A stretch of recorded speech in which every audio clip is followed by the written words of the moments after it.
blue buff. So Ghost has been thrown down, sidestepping some of that CC and uses the all-out to put some distance between Alyoya and Chasey. But again, successful getting that summoner spell. Alyoya had a more meaningful impact on these opening 7 minutes. You can see though why oftentimes you don't need to take flash on this Cassante. It's so hard to lock you down. You got so much mobility when it comes towards your E, especially the all-out form. The all-out being knocked back as well makes things easy, but Niski... That's the Emperor's Divide on both sides. Malrang is thrown in the face of Niski as Alyoya steps forward. Now all of a sudden the fight's in the bottom lane. Comp is just obliterated by the poke and the range of Kazi and Hylissang. Trimby forced to use that heal on himself, steps backwards, and he escapes with his life, but that's another kill to Mad Lion's bottom lane. And a kill pre-6 as well. You just get to repeat this. I mean, Cleanse is still there for Comp, but I mean, when you've got the Ashel, the Varus, Chains of Corruption, a Sejuani as well that come down to bot side, suddenly this becomes a very easy kill into Dragon setup, into keeping this game rolling over in favor of Mad Lions. And if Hylissang is able to use those Enchanted Crystal Arrows, can allow both Niski and Chasey potentially down the lanes like we've seen last week already from those Ash Arrows. I think this is just a really good showing from Karzi and Hylissang though. We talked about how these guys have been so good at being consistent in their lane, but I mean, Comp and Trimby have been one of the big shining lights for Koi. This bot lane has been so strong for so long in the LEC, but I mean, Karzi and Hilly just getting the better of them with this combo. And also, you know, picking the duo into the Lucian Nami. Lucian was that first pick. They immediately responded with that Ash. Team called it the coin flip at the time, which I think is a great name for this. But I think the big one for me is kind of looking at how this feels like a very different Koi as well. We had Shigenda come in, play for these split push, play more carry as I'm watching this arrow. Ash Arrow! It's No gonna way! hit! It's gonna No hit! way! All of a sudden, the Empress Divide is hijacked, and now Larson will, by some time, get stunned once more and sniped! Sniped by Sejuani! Bird is the word today for the Mad Lions, and they are eating it well. Every time this arrow's up, it seems to be hunting for Larson. Now, though, they need to get back down towards this bot side. They have to try and contest for this dragon. And you can already see how this feels like a very different Koi as well. We had Shigenda come in, play for these split push, play more carry as I'm watching this arrow. Ash Arrow! It's No gonna way! hit! It's gonna No hit! way! All of a sudden, the Empress Divide is hijacked, and now Larson will, by some time, get stunned once more and sniped! Sniped by Sejuani! Bird is the word today for the Mad Lions, and they are eating it well. Every time this arrow's up, it seems to be hunting for Larson. Now, though, they need to get back down towards this bot side. They have to try and contest for this dragon. And you can already see Koi in a position, trying to see if Malrang he can fish for a pick, but a lot of vision in the river still established for Mad Lions. There's a couple of wards near that red buff area of Koi, so Mad will have a little bit of info to play with. 2 teleports available to them. And just a friendly reminder that this is Hylissang's first professional game on Ash. He's landing those arrows from unique angles, places you're not necessarily anticipating. And I think all of the focus onto Larson is why he's down 1,000 gold. He's down 20 CS. He hasn't even completed his boots just yet. So if a dragon fight breaks out, Niski's in a significantly better position. Well, Alyoya's going to get caught by the bubble. Tidal wave, cataclysm, everything thrown, but there's just not enough damage. And in fact, it's going to be Malrang that's taken out. Now the slow's applied to Comp. He manages to dash away from that piercing arrow. Sand Soldiers put a lot of damage onto Hilly. He flashes over the wall, but Mad Lions should have control of the river. And they have control of side lanes. I mean, Niski's just been pushing topside this whole time.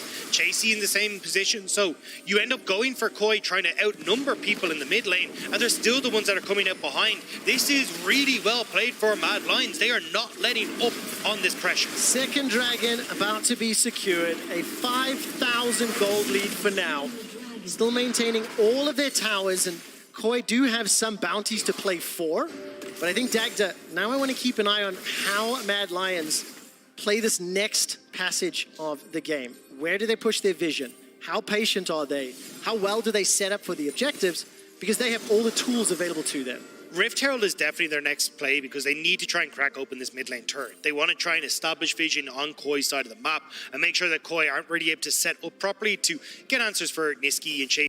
Mad will happily take this one for free. Well, they will find an opportunity onto Niski as Malrang is waiting just behind the hijack. Oh! Sets up the counter punch!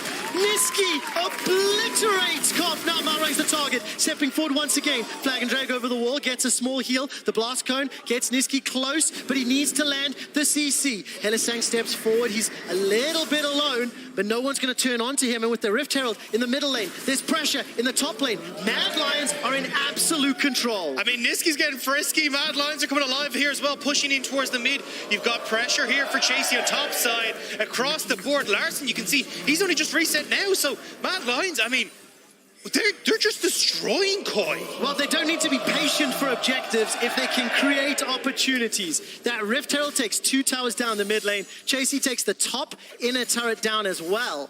And that was just phenomenal from Niski. That was so well played. And I mean, look at all the vision that's been left on the way out as well for Mad. Like, they're making sure that they are getting that control that they need to continue putting this pressure down. Niski now back in this bot lane. He's going to start pushing in once more. He does have to be careful, though, as the rest of his team has reset. He is quite extended, but should be able to just clear this wave and move along, guys. I mean, take a look at all the vision set up on the western quadrant of the map. Koi's jungle around blue buff is completely littered.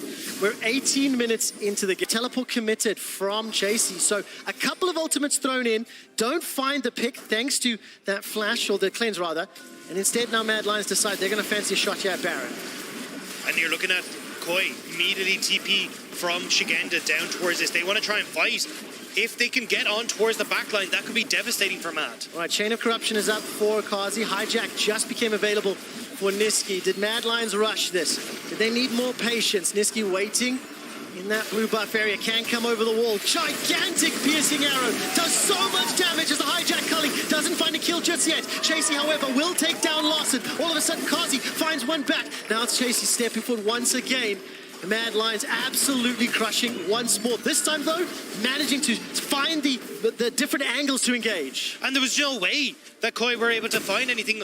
You see Larson chuck himself into the backline to hope beyond hope that maybe this Emperor's Divide could turn the tide of this, but Mad Lions are ruthless. So they're going to take the Baron. They're immediately going to go for Dragon. They're taking everything. So question, Mad Lions just completely hit Koi with their wallets. It felt as though even in a slightly rushed engaged situation, the item disparity, the damage disparity, it just meant that Koi were at a massive disadvantage right from the beginning. Yeah, I think it's very much a case of you have to try and work together for Koi, where it's like, okay, let's try and get on towards Karzi. We got the 1-2 punch of Malrang lock him down.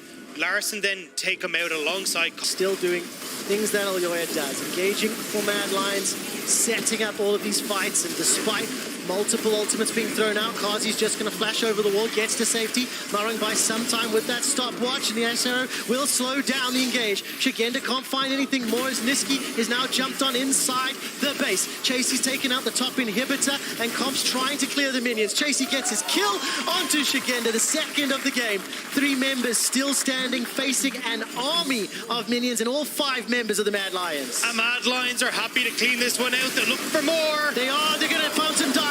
Comp is being chunked out. Trimby's getting the heals, not taken out just yet, and some Sand Soldiers by the time. Minions are hammering away on the Nexus turrets. 1 and 2 have fallen. Now Mad Lions turn their attention to the Nexus. Comp's doing what little he can. Chasey steps forward and continues to chip away, but they took too much damage on that fountain dive, and Koi will live for a few moments longer. Yeah, I don't know if that was a voluntary dive from Mad Lions. They take a step bit too far forward, and Larson will respond. They're going to try and fall back towards the Dragon.